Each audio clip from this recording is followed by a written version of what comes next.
el Día del Veterano y de los Caídos en la Guerra de Malvinas.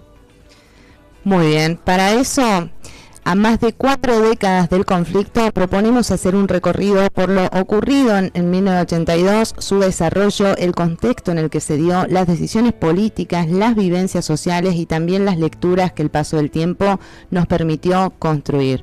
Nos acompaña, como siempre, el profesor Carlos Gerardo Uriburu Rivas. Bienvenido. Gracias, Erika. Gracias, Kiara. Antes de empezar con esta temática, que por supuesto es muy amplia, siempre es importante entender el contexto en el que nos situamos. Por eso queremos, Carlos, empezar por mencionar cuál era la situación política en Argentina en 1982 en el contexto de la dictadura militar previo a la Guerra de Malvinas. Bueno, sí, era la última fase de la dictadura militar. En ese momento gobernaba el país en el año 1982 el teniente general Leopoldo Fortunato Galtieri. También como miembros de la Junta, bueno, entre otros estaba el almirante Anaya de la Marina y de la Fuerza Aérea, el brigadier Basilio Lamidoso. Bueno, fue una época terrible, uno recuerda esos momentos, yo recuerdo el tema de la universidad, momentos críticos, mucha gente que murió, era una dictadura muy represiva y bueno, había muerto mucha gente también de la universidad y en esos momentos aparece todo esto, parece que ya se estaba cocinando dentro de las Fuerzas Armadas el tema de volver a tomar o recuperar las Islas Malvinas. Uh-huh. El tema es que hubo una represión muy fuerte, recuerdo el 30 de marzo de 1982, que muere un obrero de la CGT en esa marcha, en esa puesta en escena en cuanto a la huelga. Era salteño y el que había decretado la huelga era Ubaldini, que era el secretario general de la CGT en esos momentos históricos, ¿no? Uh-huh. Bueno, entonces días después parece que el proyecto era invadir o volver a las islas en el mes de junio, julio, pero todo esto adelantó la situación porque la dictadura estaba ya en una crisis total, económica, social, cultural, la gente reclamaba elecciones y bueno, realmente aparece el día 2 de abril la recuperación de las Malvinas con el operativo Rosario y la puesta en escena de la Armada Argentina y el TOAS, el Tratado o el Teatro de Operaciones del Atlántico Sur, donde los buzos tácticos, toman la casa del gobernador. No hay bajas de parte de los ingleses, pero sí muere el capitán Giacchino de la Armada, que le dispararon las fuerzas británicas y muere en combate. Uh-huh. Entonces el tema es que, realmente el operativo se llamó Rosario y parece que detrás de todo ese operativo estaba la Armada Argentina. Bueno, la toma de decisiones fue completamente equivocada. Voy a dividir en dos partes, una parte la toma de decisiones y después los patriotas que sí lucharon, combatieron por la creencia de que, siempre nos enseñaron desde la escuela y desde toda la cultura argentina ancestral de que las Malvinas nos pertenecen por herencia del uti possidente iuris de España y después por la creación de lo que había sido la Comandancia Militar de 1829 de Lavalle y donde se había designado como gobernador a Luis Bernet, que es un hombre que tenía ovejas, esquilaba ovejas, tenía un pequeño astillero donde construía pequeños barcos, goletas de madera. Y entonces la sorpresa para todos en la universidad fue una sorpresa muy grande, porque hubo actos de patriotismo de parte del pueblo, salieron a las calles, pero esto no era justificar a la Junta Militar, sino que era toda una tradición el tema de Malvinas, ¿no? Así que desembarcan allí, llegan las tropas a los días, la flota inglesa parte el 5 de abril, pero en las Naciones Unidas está la resolución 502 del Consejo de Seguridad, que en ese momento estaba compuesto por Estados Unidos, Inglaterra, la Unión Soviética, estaba China, estaba Polonia, España y Panamá como miembros. El único que vota a favor de la Argentina es Panamá. El canciller Illuecas de Panamá vota a favor de la Argentina, y allí en la 502 se dice que nuestro país tenía que retrotraer la situación al día 1 de abril, volver al continente, y de esa manera volver a entablar negociaciones diplomáticas por el tema de ambas islas. Bueno, los ingleses, estaba Margaret Thatcher en el poder, y en esos momentos prácticamente el diario The Sun, todavía me acuerdo, decía "It's war", hay guerra. Entonces, bueno, la flota se prepara, la flota inglesa, que creían que no iban a venir, porque la Argentina, equivocadamente, creyó que los Estados Unidos de Norteamérica, con el presidente Ronald Reagan, iba a apoyarnos en esta patriada, y que iba a dejar de apoyar a Inglaterra y por Argentina. En realidad nosotros somos un país periférico dentro de lo que es la esfera de influencia de Occidente, donde la superpotencia dominante, el hegemón, es Norteamérica. En Oriente era la Unión Soviética. Eran los dos bloques de la Guerra Fría, y que en ese momento, bueno, la Argentina creyó que Estados Unidos iba a dejar de lado a su segundo en la OTAN, la Organización del Tratado del Atlántico Norte. Equivocación total, y realmente la toma de decisiones fue incorrecta. Y después al final voy a decir por qué. No es porque lo diga yo, sino porque hay un fallo dentro de una comisión que se creó dentro de la Fuerza Armada, que se llamó la Comisión Rattenbach. Carlos, ¿cómo y cuándo se produce la rendición argentina? Y ligado a esa pregunta, mirando la cronología completa y con todo lo que usted está diciendo, ¿hubo en algún momento una posibilidad real de evitar este desenlace, o el resultado estaba prácticamente definido desde el inicio? No, sí hubo posibilidades de evitar el resultado, porque estuvo la misión Hay, por parte del secretario de Estado de los Estados Unidos, que es Alexander Hay, que lo mandó Reagan para negociar con Galtieri. Y el dipsómano de Galtieri estaba tan entusiasmado que veía a la gente en la Plaza de Mayo y decía, a partir de su bravuconada, que vengan, presentaremos batalla. Entonces, bueno, era una cosa que todo el mundo creía que era un partido de fútbol, y en realidad lo que iba a tener que pelear la Argentina en una guerra contra la OTAN, la Organización del Tratado del Atlántico Norte. Todo el mundo creía que se le iba a ganar a Inglaterra, pero detrás de Inglaterra estaban los Estados Unidos. Había 100 barcos norteamericanos detrás de la flota inglesa. Era imposible. Las Fuerzas Armadas argentinas, fuerzas, si se quiere, obsoletas, con armas muy viejas, la Fuerza Aérea ha tenido grandes momentos de patriotismo, con aviones muy viejos, hicieron proezas increíbles, lo mismo también algunas fuerzas de élite de la aviación naval, la infantería marina. La flota de mar obsoleta totalmente, le hunden el crucero General Belgrano, el día 2 de mayo de 1982, el día 3 la Argentina hunde la fragata Sheffield con un avión de la aviación naval con los famosos misiles Exocet. Hubo posibilidades, porque Hay dijo, bueno, si ustedes retrotraen la vuelta al continente, bueno, hacemos una negociación, se habló de una mediación, la posibilidad de que la ONU plante una bandera en ambas islas, que la de la isla Soledad quedaría para Inglaterra, la Argentina podría tener un comodato de la Gran Malvina. Hubo posibilidades.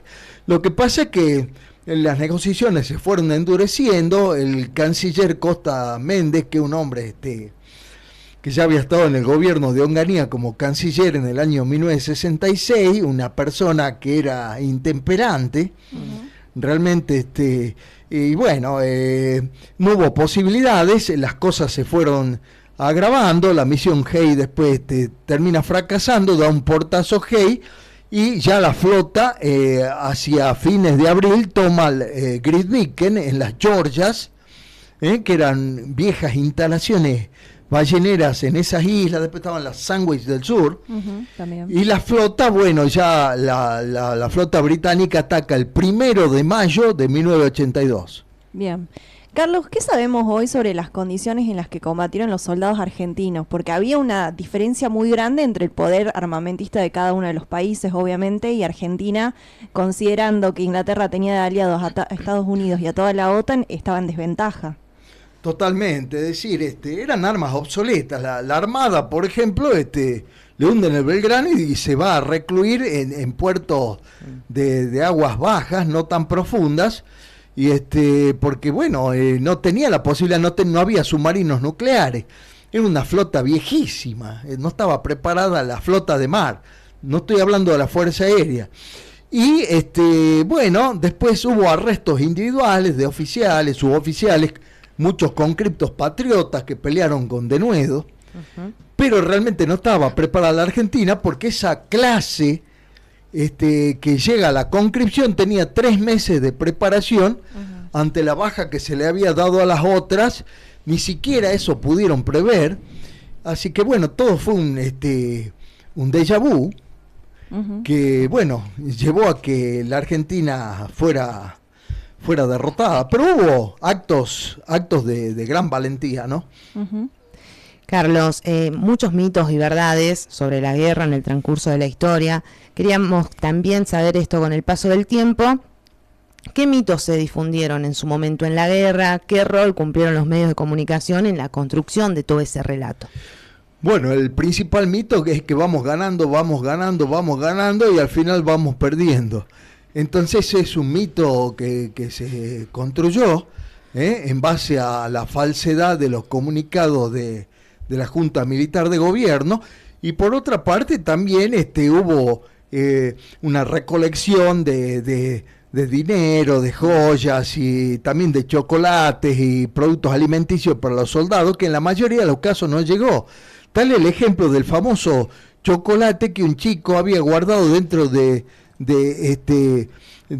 una suerte de, no digo torta, sino una especie de bizcochuelo, y que después se descubre en un kiosco de Buenos Aires que el bizcochuelo tenía el chocolate del chico.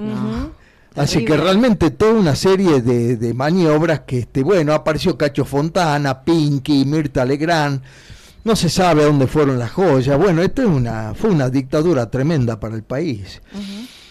Los medios, Carlos, están motivados por una cuestión política, por una estrategia política, ¿o cuál fue el motivo por qué se armaban estos mitos y relatos? Y bueno, los medios se creyeron el relato de la Junta Militar, o sea que el periodismo, sin tener un tamiz crítico, es más o menos como la guerra actual entre Irán, Israel y lo que pasa con Estados Unidos. Los medios se llevan por la prensa occidental que miente, y acá también evidentemente los medios no hicieron un análisis refractario a fondo, y bueno, terminaron difundiendo noticias falsas. Lo tuvimos los chilenos en contra, los chilenos proporcionaron información a Gran Bretaña, estaba el dictador Pinochet en Chile y daba información desde Punta Arenas y a la flota británica. Bueno, fueron momentos aciagos en esos momentos, ¿no? Bueno, eso que mencionabas, Carlos, en nivel de medios, pero ¿cómo se vivía en el día a día en la calle, la gente? ¿Cuál era el sentir? ¿Era el patriotismo por sobre todo? ¿Era la crítica a la Junta Militar? ¿Era el miedo quizás por las familias que habían mandado a sus hijos? ¿Cuál era el sentimiento que primaba? No, había a los comienzos mucho patriotismo, la gente con las banderas, salía, los primeros combates también, y después, bueno, la cosa ya después fue languideciendo cuando caen las Georgias. Ya ahí empezó a verse que el final estaba cerca, y después, bueno, el desembarco en la bahía de San Carlos, donde si bien hay una actuación extraordinaria de la Fuerza Aérea Argentina, no alcanzó como para impedir el desembarco de la infantería de Marina Británica. La sociedad argentina fue engañada en pos del patriotismo. Hemos visto muchos videos y registros audiovisuales donde hacían filas para anotarse como voluntarias, madres e hijas de diferentes lugares, ¿no? Fue engañada la sociedad con esto del patriotismo, de defender realmente cuando ya estaba todo escrito poderosamente. Sí, bueno, desde la universidad, nosotros que estábamos en historia, todos los de historia decíamos que la flota inglesa venía, cuando todo el mundo decía la flota no viene, hay 20.000 kilómetros, está la isla de Ascensión, no viene, pero lo que vimos en historia, sabemos que Inglaterra nunca dejó de asistir a ninguna batalla aunque haya sido derrotada, como caso del Canal de Suez, que fue derrotada por los egipcios, y bueno, y el ultimátum de la Unión Soviética, que tuvieron que salir del Canal de Suez. Pero Inglaterra nunca dejó de asistir a una cita por la guerra. Bien. ¿Y qué pasó ese día, el 14 de junio de 1982, cuando se anunció la derrota? A nivel nacional y al nivel de la gente, ¿no? En las calles, en las plazas. Y salió la gente gritando que se vaya la Junta Militar, que se vayan los dictadores, que se vayan los represores. Realmente había sido toda una mentira, algo encubierto. Y la gente, y bueno, y ahí comienza la desmalvinización, porque en vez de recibirlo a los chicos con los brazos abiertos y en medio del día, los ocultaron en la noche, y realmente hay muchos patriotas, muchos chicos fueron estaqueados en la isla, también fueron reprimidos, ¿no? Por los oficiales, muchos sufrieron torturas en las islas, y realmente, bueno, sabemos que las islas son argentinas, no podemos recuperarla por la fuerza, porque la Argentina no tiene fuerza armada ni siquiera para combatir con Bolivia, pero la diplomacia es un camino abierto suficiente y necesario como para poder entablar negociaciones en el futuro. Uh-huh. Así que creo que esa es la única solución, yo viniendo de la historia y las relaciones internacionales, por supuesto. Uh-huh. Y desde ese lado, como un experto en relaciones internacionales y como un historiador, Carlos, ¿usted qué haría diferente en cuanto a la política de Cancillería sobre las islas a la actual? Porque hemos visto que durante los años el reclamo por las islas estuvo presente, pero hemos visto en los últimos 2 o 3 años que se ha diluido un poco la fuerza de ese reclamo. ¿Usted lo nota también, adhiere, lo critica? ¿Qué siente al respecto? Bueno, con Alfonsín siguió el reclamo, después vino Menem, se hizo un paraguas a la soberanía, se llamó el famoso paraguas a la soberanía, aparece un canciller de Menem, un tipo muy ridículo, relaciones carnales con Estados Unidos, y bueno, y había que seducir a los isleños. La Argentina realmente fue vergonzoso en esos momentos, hasta que bueno, llegó Kirchner, y bueno, creo que Kirchner sí planteó la recuperación por la vía diplomática, y después Macri después llegó al poder, y él tenía una idea de que era muy caro mantener eso, así que había dudas, y el gobierno actual es un gobierno que es antipatriota, es un entregador, podría decir. Sí, gobierna para otras naciones, pero no para la Argentina, ¿no? Uh-huh. No para la Argentina. ¿Las Malvinas son argentinas, Carlos? Totalmente. En realidad los primeros aborígenes que llegan ahí son los yámanas, canoeros de Tierra del Fuego, que están sus restos allí, como sus perros, sus canes, restos de comida de ellos son los ancestrales. Es un territorio muy parecido a la Patagonia, no hay árboles por el tema de la turba y la greda, la arcilla que tiene esa tierra donde el agua enseguida descompone todo. Y después, bueno, los primeros que la avistan son los hombres de la expedición de Magallanes, que se vuelven, no quieren hacer el periplo completo al cruce del estrecho, y es la expedición de Esteban Gómez que avista las islas, que las denominan las Islas Sansón, con el buque San Antonio. Uh-huh. Entonces después aparecen los mapas de Europa, las Islas Sansón, dentro de lo que es Luti Possedenti Iuris, que poseerás lo que poseías, respecto a lo que es el derecho entregado por el Papa a través de lo que es la línea de las Azores, después del Tratado de Tordesillas, que las Malvinas estaban dentro del territorio de España. Los ingleses, después que cuando llegan y usurpan la isla por primera vez en el siglo XVIII, no se establecen ni en la Gran Malvina ni en la isla Soledad. Primero se establecen los franceses, negocian con España, estaba el marino Bougainville, también pasó por allí Sebald de Weert, por eso que también las llamaron los holandeses las Islas Sebaldinas, pero por otra parte están los ingleses que se establecen en el atolón o la isla de Sounder, frente a la Gran Malvina. Allí crean Puerto Egmont, están un tiempo y son desalojados por la gobernación de Buenos Aires, por el gobernador Bucareli. Carlos, también con todo lo que está diciendo y una pregunta, ¿por qué están tanto en disputa las Islas Malvinas? Bueno, fundamentalmente vos sabés que en esa época no existía el canal de Panamá, que recién se crea en 1914, o el canal de Suez, sino que el contralor que se hacía, o sea, para Inglaterra un punto geopolítico clave de control de lo que va a ser el estrecho de Magallanes. Calculó y tiene toda una proyección hacia la Antártida. Los ingleses siempre buscaron manejar los grandes pasos del mundo, el canal de Suez, después el estrecho de Malaca, el estrecho de Bab al-Mandeb, es decir, el estrecho de Hormuz, zonas claves donde pasaba todo el comercio mundial. Entonces la Argentina hace sus primeros reclamos. La invasión después ya se da el 2 de enero de 1833, cuando está Balcarce, termina el primer periodo de Rosa en la gobernación de Buenos Aires, viene Balcarce, pues Viamonte viene Massa.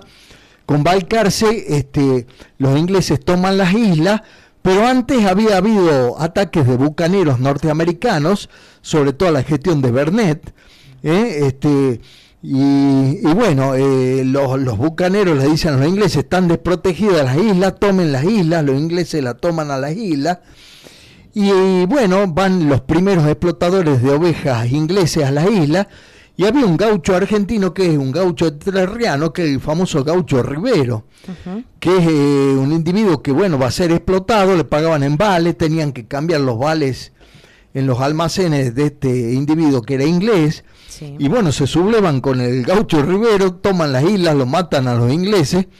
Después los ingleses vuelven, lo llevan preso al gaucho Rivero allá a Inglaterra, y lo más increíble de todo esto es que lo absuelven. Y el gaucho Rivero vuelve, se va a Uruguay un tiempo, y después dicen que muere.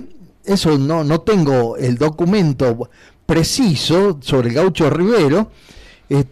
Muere en la vuelta de obligado, en el combate de la vuelta de obligado. Por eso que antes de Puerto Argentino se llamó, durante los primeros días, Puerto Rivero, reemplazando a Port Stanley. Y mencionaba Carlos recién el punto de vista estratégico que tuvo las islas para Inglaterra en su momento. Eso fue hace muchos años. ¿Por qué cree usted que sigue tan insistente Inglaterra en mantener esa decisión sobre las islas, por una cuestión de no mostrarse débil ante la geopolítica internacional? No, hay una base de la OTAN, o sea, la Organización del Tratado del Atlántico Norte. Bien. Que está cerca de la colina de las dos hermanas y Tumbledown. Ahí tiene la gran base de la OTAN, y la proyección es la Antártida. Bien. Porque se están disputando, una vez que termine el Tratado Antártico, entre Rusia, Estados Unidos e Inglaterra. Rusia ya descubrió una fosa que está en la Antártida, cerca del mar de Weddell, que tendría 500.000 millones de barriles de petróleo. Ese equivalente sería es una posición de tipo geoestratégica y geoeconómica que la superpotencia ya lo tienen bien analizado, ¿no? Y la Argentina, que somos un país periférico, no tenemos. Pues si bien tenemos base en la Antártida, en realidad cuando termine el Tratado Antártico no tenemos elementos como para explotar nada. Bien. ¿Y hoy qué lugar ocupan los excombatientes en la memoria colectiva? Para mí muchas veces han sido olvidados. Kirchner les ha dado una pensión, se les dio una pensión a los excombatientes, y realmente muchos están relegados, muchos se han suicidado, han llegado a ser psiquiátricos muchos, es decir, ¿sabes lo que es estar en una guerra? Las explosiones, las bombas, las muertes. El estrés postraumático. Muy bien, eso es un término acuñado después de la Guerra Mundial, cuando los norteamericanos volvieron, ellos tuvieron pocos muertos, tuvieron 70.000 muertos, pero tuvieron estrés postraumático 300.000 hombres. O sea, los métodos de terror orientales de los vietnamitas fueron tremendos, tremendos. ¿Sabe qué hacían los vietnamitas? No les daban de comer sopa todos los días. Terrible.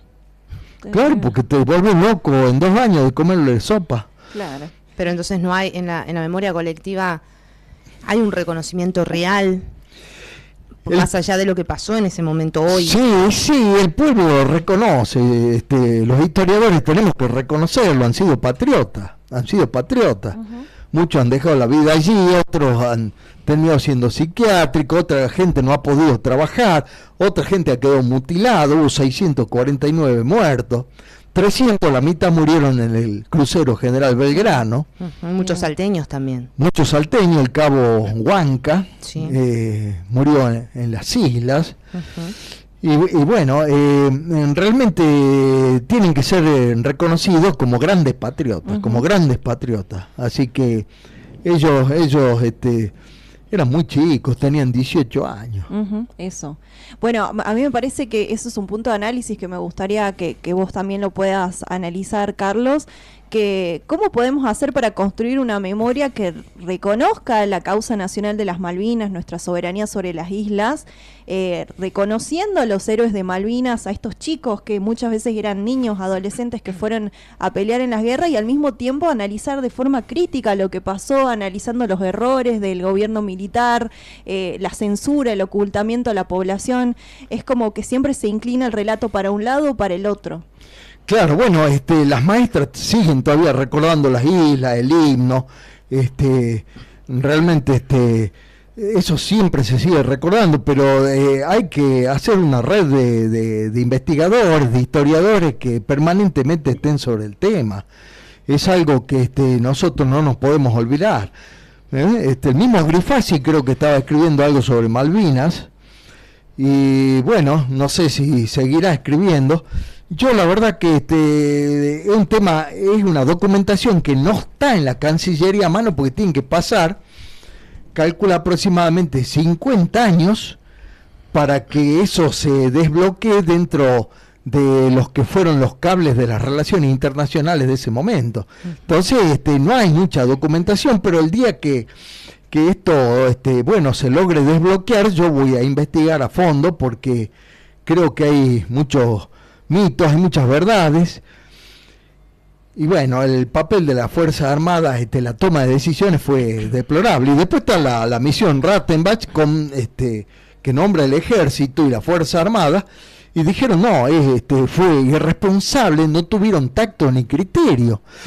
Y después yo llegué a pensar, es gente que tiene el secundario completo, son generales pero que no tienen formación universitaria, no tienen formación intelectual.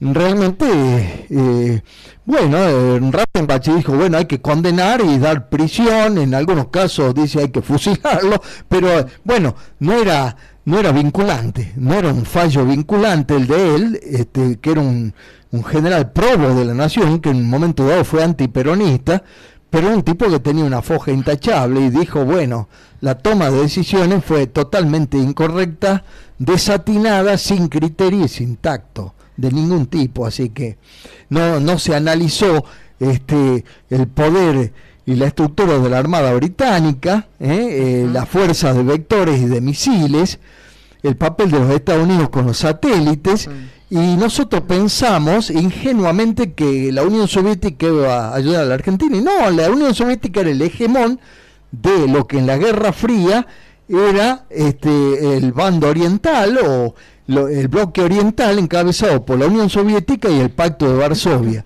Y nosotros, desgraciadamente, estábamos insertos dentro del mundo de Occidente con el gran hegemón, la superpotencia de los Estados Unidos, y la OTAN. Nosotros éramos un país periférico, así que bueno, se creyó que porque éramos, no sé, habíamos ayudado a los contras nicaragüenses, ya Estados Unidos iba aplaudir a la Argentina, y no fue así, fue tratada con la máxima dureza. Y bueno, Inglaterra estaba por bombardear la Argentina, ¿no?